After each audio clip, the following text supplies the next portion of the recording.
around here. Now, this is a very, very well needed update video. Purely on the micro layout. Haven't been working on this really, so this one's all about the micro. And I think since the last time I showed it, it's actually had a bit of progress done to it. Some understandable, some different. So yeah, it should be good. Right. Let's get down to it, shall we?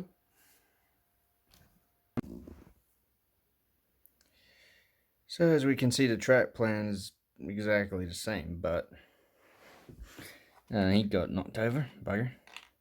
Nah, screw it. But as you can see, I'm adding the tunnel walls as well as the roof. This will get filled in eventually.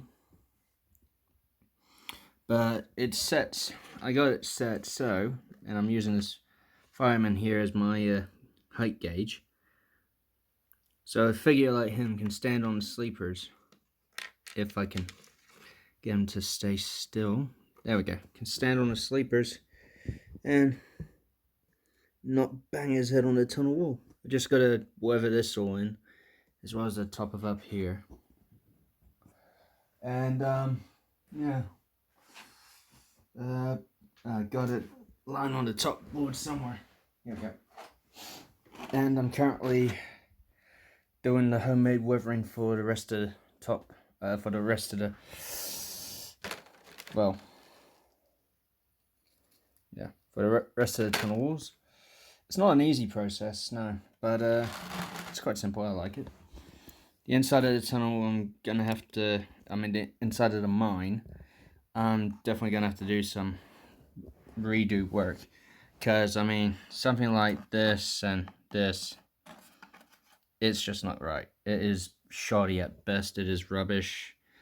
I'm probably gonna have to throw a couple of chunks of real coal in there to actually give it a rock face of some sort, because what I have here at the moment, it's just depressing. Also, a bit of an update for track work anyway. The fiddle yard, so to speak. From here onwards, it's gonna change.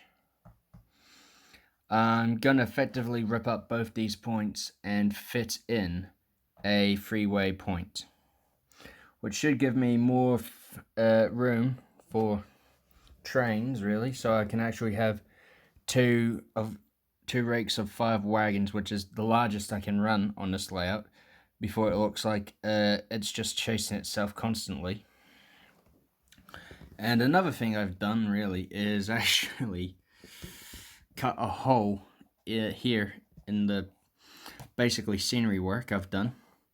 I basically just cut a hole and decided to give it a shut off mine tunnel piece, because when you look at it from here, it actually looks good.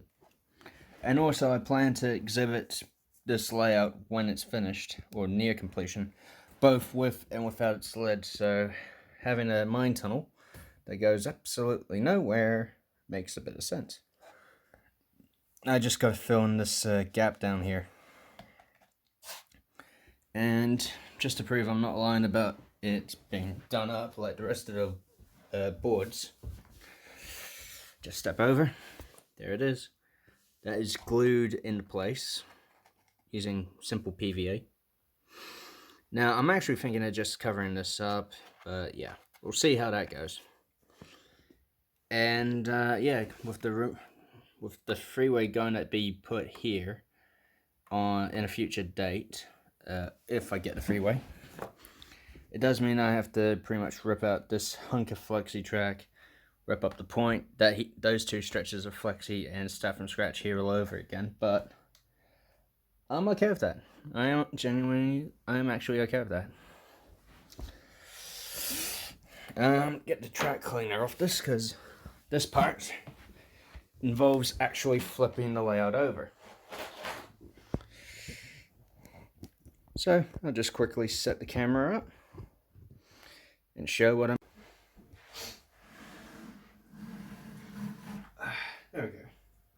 Nice and easy. There we go.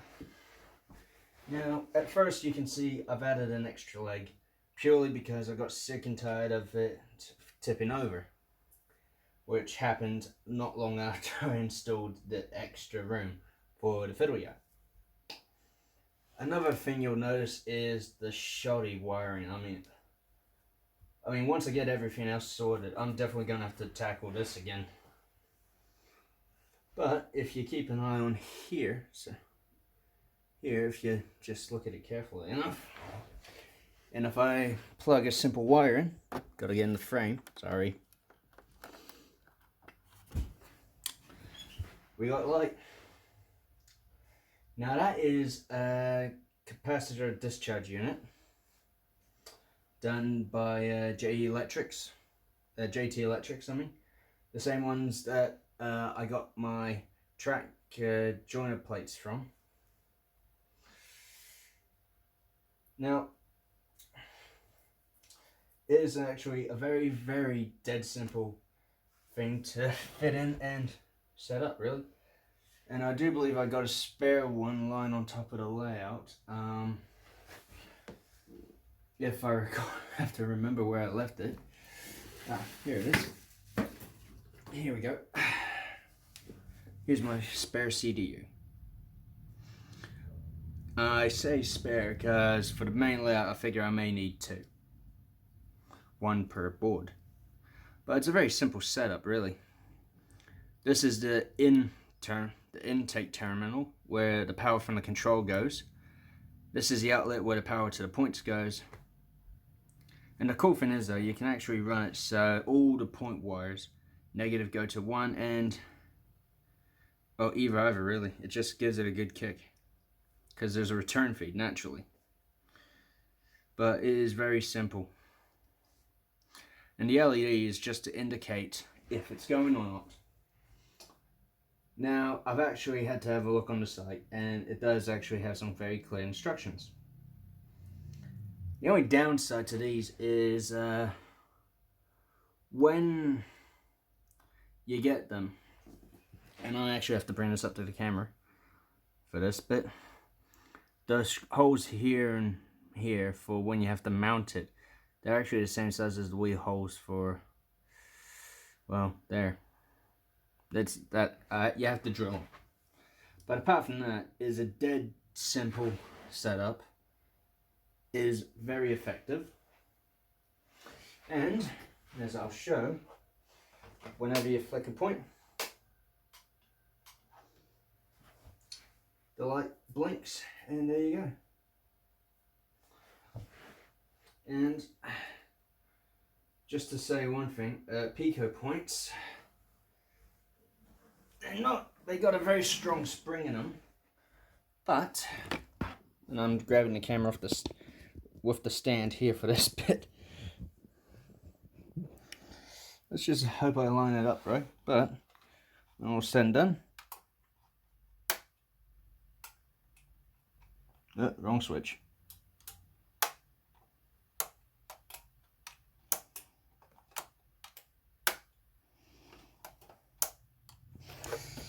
Yeah, this one for some reason sticks a bit. I'll have to fix that.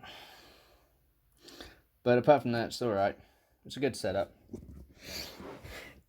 And, what the heck, screw it. I'll do my quick fix now. It's dead simple and easy, really. This point sticks. The one right underneath the camera, really, doesn't. See if I can get that in view. Flick the switch. Dead easy. This one, my shutter's cut. Really? Now it works.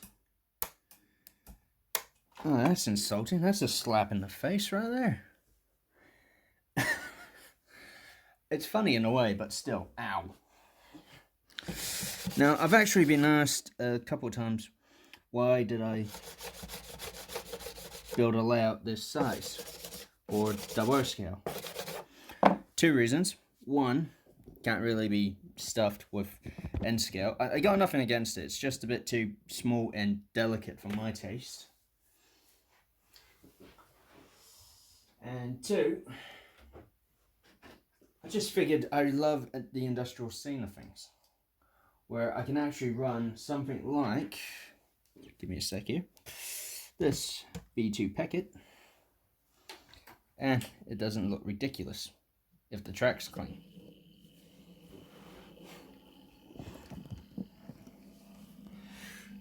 Sorry, facing shot. But yeah.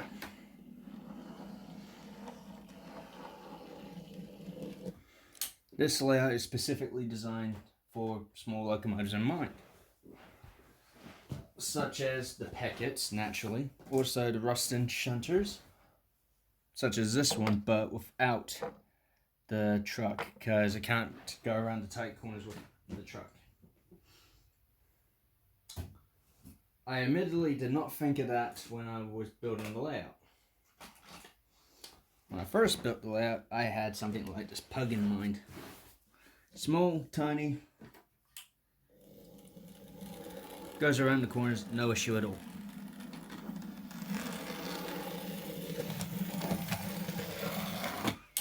And it just hit the camera stand. Oops. But yeah, with this thing getting on in years, I gotta think of other alternatives.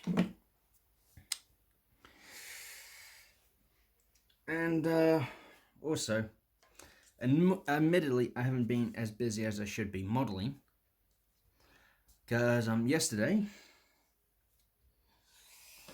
went to Gore, which is about an hour or so drive from my hometown, and pretty much went to the model engineers there, but stopped by another modeler's place who has such an incredible American themed layout. Same track as this, HO, but he models in the Western era, like Wild West era style stuff. And it's such incredible. I'm naturally going to add the clips of both the layout visit and being at the Gore Club. I'm naturally going to add those. And out of respect for Mr. Blackbeard, and that is his legit name,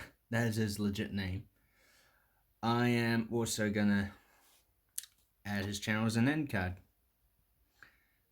Just so I can. Quite simple and easy. Now,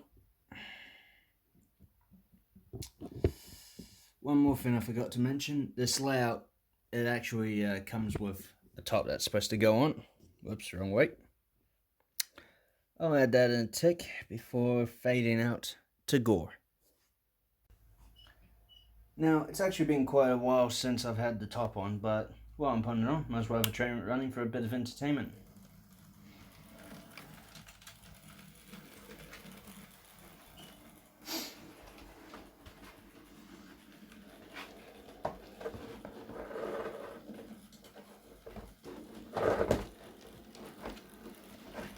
There we go.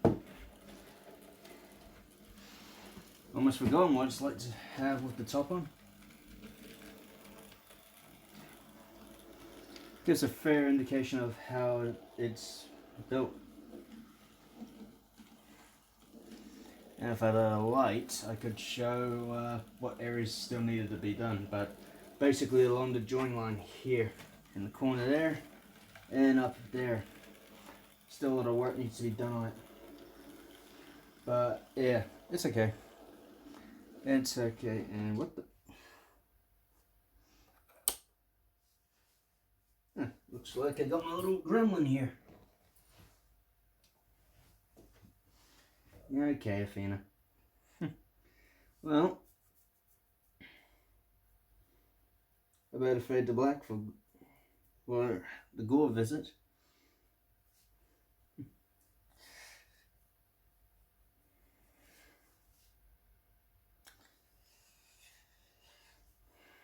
Enjoy the rest of the video, and this is Upward and Onward saying later. Yeah. 12 volts for that amount of time. Now, different locomotives run for different lengths of time. I showed you that one because that one does run for quite a while. One of the other ones, I think it's probably to do with the resistance and the, and the drivetrain and all the rest of it. That one only runs for maybe 3 seconds, whereas This sort of thing is because you've built it. Yeah. Whereas we walk in and we go, wow.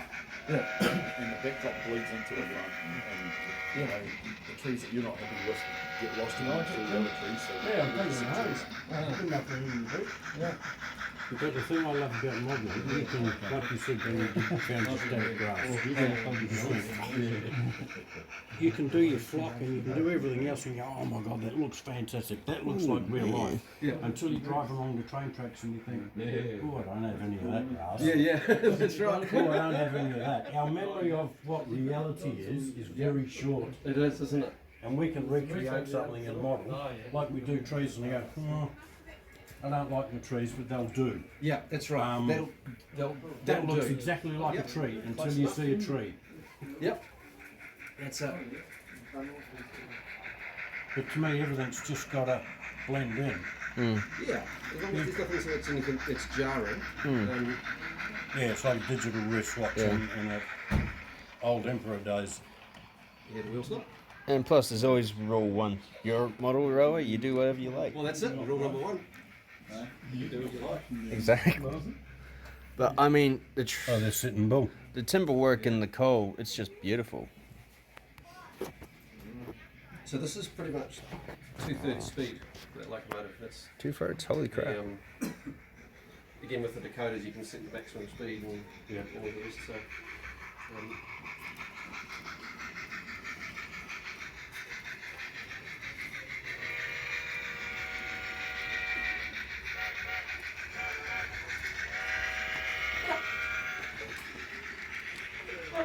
just for you. Yeah.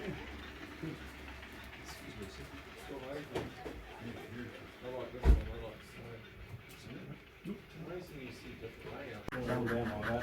Yeah. Just to get stuff to fit in that large spot. Yes. I want, big. I want, that's too small. So yeah. You frame the door until you got the door and walk through the window. Finishing the details is, it does take a bit of motivation.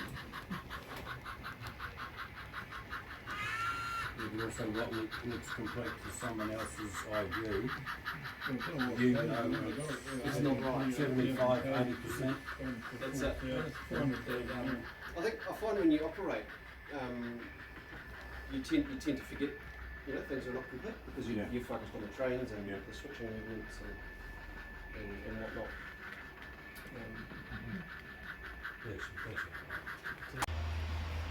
Okay, so here we are, and I'm actually on the balcony of a signal box here. And it actually is for a working railway. Thing is though, this railway is just a little bit small.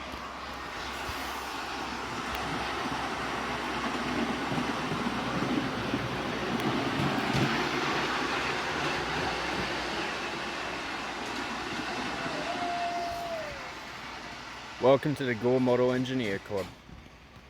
Well, their grounds anyway.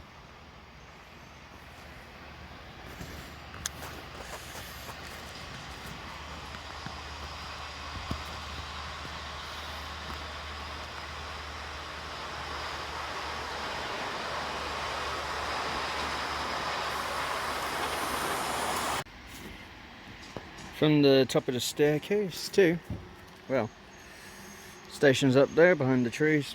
Line goes running around there. Out of view from the signal box here. Around some beautiful curves and then back around again. It's a really good run.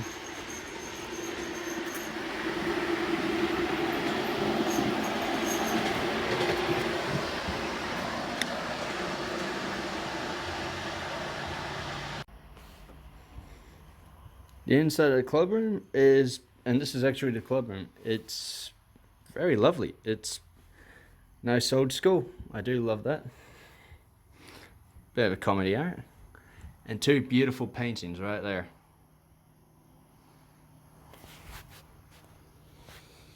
It really is a wonderful wee place.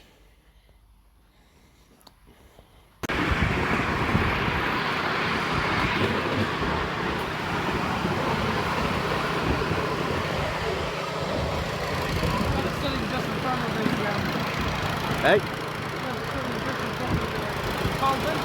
Oh, yeah.